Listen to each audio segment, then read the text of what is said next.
So hello everyone, welcome once again to this channel. हम लोग कल के क्लास में क्या पढ़े थे? कार्डियक साइकिल के बारे में पढ़े थे, है ना। पूरा प्रोसेस मैंने बताया था, कैसे लव साउंड प्रोड्यूस होता है, कैसे डब साउंड प्रोड्यूस होता है। पूरा ही प्रोसेस हम लोग अच्छे से जान चुके हैं। क्लियर?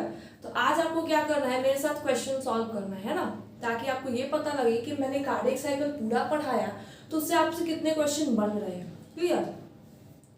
तो पहला क्वेश्चन है, The heart is made up of which muscles? Cardiac muscles? Clear?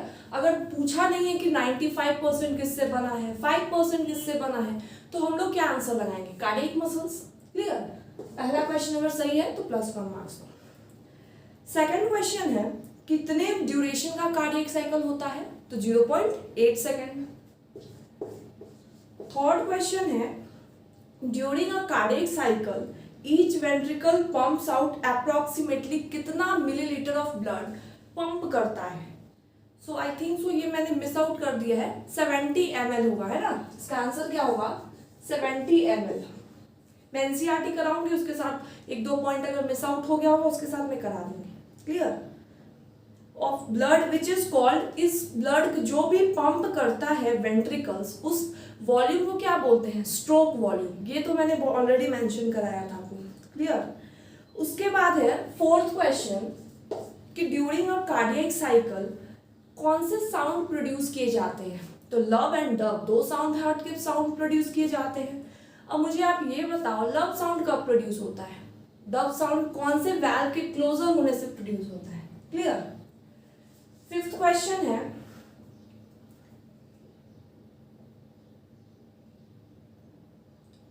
कौन सा टॉपिक हो गया वो वाला मैं आपसे क्वेश्चन सब करा रही हूँ। वॉल ऑफ वेंट्रिकल्स, वेंट्रिकल्स का वॉल थिनर होता है एट्रिया के कंपैरिजन में कि थिकर होता है? तो मैंने आपको ऑलरेडी बताया था, वेंट्रिकल्स को क्या करना होता है, पूरे ही बॉडी पार्ट्स में, पूरे बॉडी पार्ट्स को सप्लाई करना होता है ब्लड को, तो उसका वॉल थिकर होता है एज कंपेयर टू एट्रिया।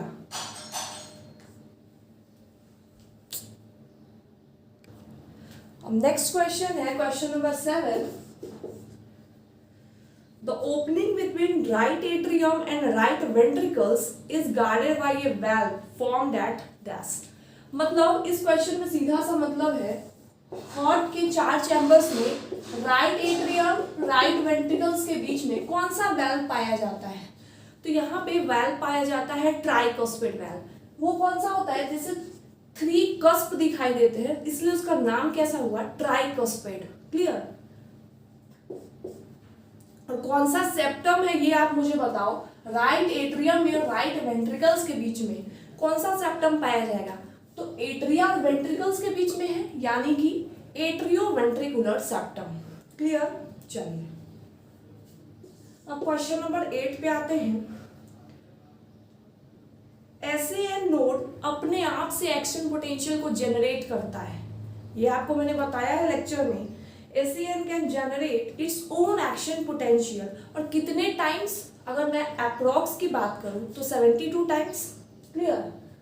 तो 72 टाइम्स जनरेट करता है। और इसको क्या बोलते हैं? Pacemaker. क्यों बोलते हैं पेस मेकर? क्योंकि इस यही क्या करता है, पूरा कंट्रोलिंग सिस्टम है।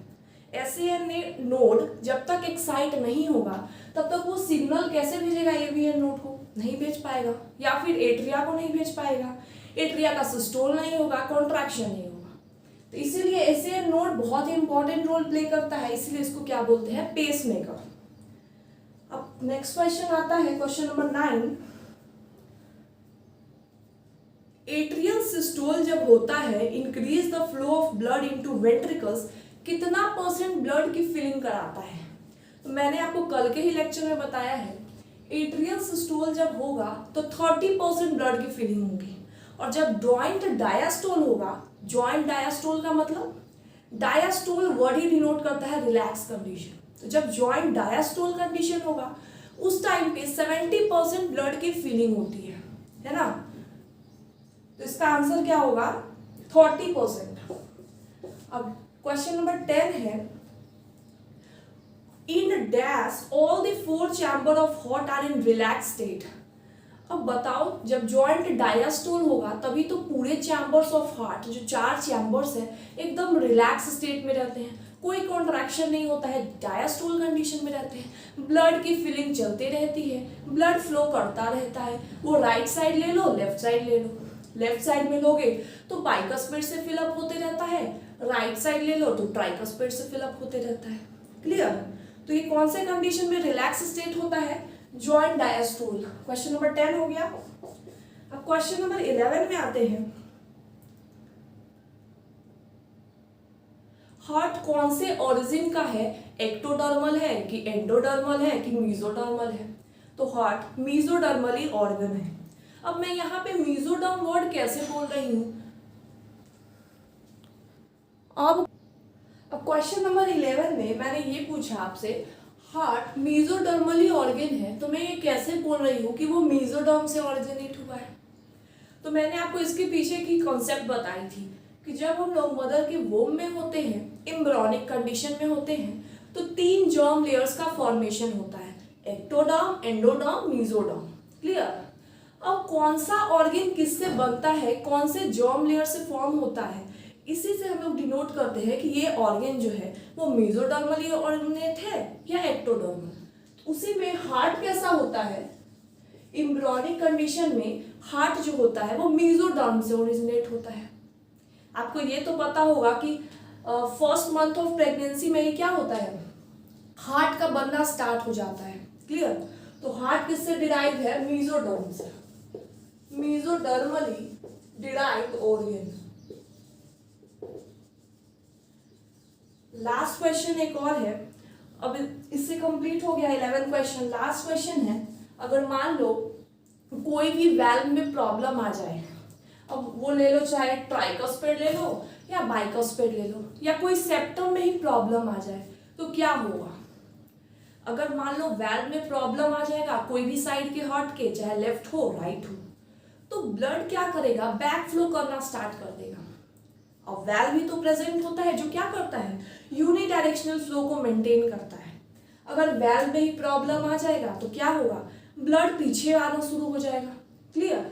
तो इसलिए वेल्व का होना बहुत इंपॉर्टेंट रोल प्ले करता है यूनिडायरेक्शनल फ्लो के लिए, है ना।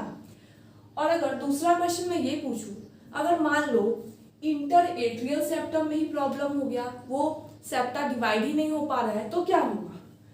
क्योंकि डिवाइड नहीं हो पा रहा है या कोई प्रॉब्लम मान लो हो गया, इन केस मैं एक एग्जांपल लेके बता रही हूँ, तो क्या होगा? इधर से ऑक्सीनेटेड ब्लड आ रहा था, राइट एट्रियम से डीऑक्सीनेटेड ब्लड आ रहा था, दोनों मिक्स हो जाएगा। और हमारे हार्ट में in case of human heart ऐसा तो होता नहीं है। क्लियर? पूरे राइट साइड अलग होते हैं, लेफ्ट साइड अलग होते हैं, ऑक्सीनेटेड ब्लड अलग काम करता है, डीऑक्सीनेटेड ब्लड अलग काम करता है, प्रोसेस सारी अलग चलती है, मिक्स एंड मैच नहीं होता है। क्लियर? तो आई होप सो आपको पूरा क्वेश्चन करेक्ट हुआ होगा। मैंने पूरा ही कार्डियक साइकिल आपको अच्छे से समझा दिया है। अब एक बार मैं एनसीईआरटी करा दूंगी।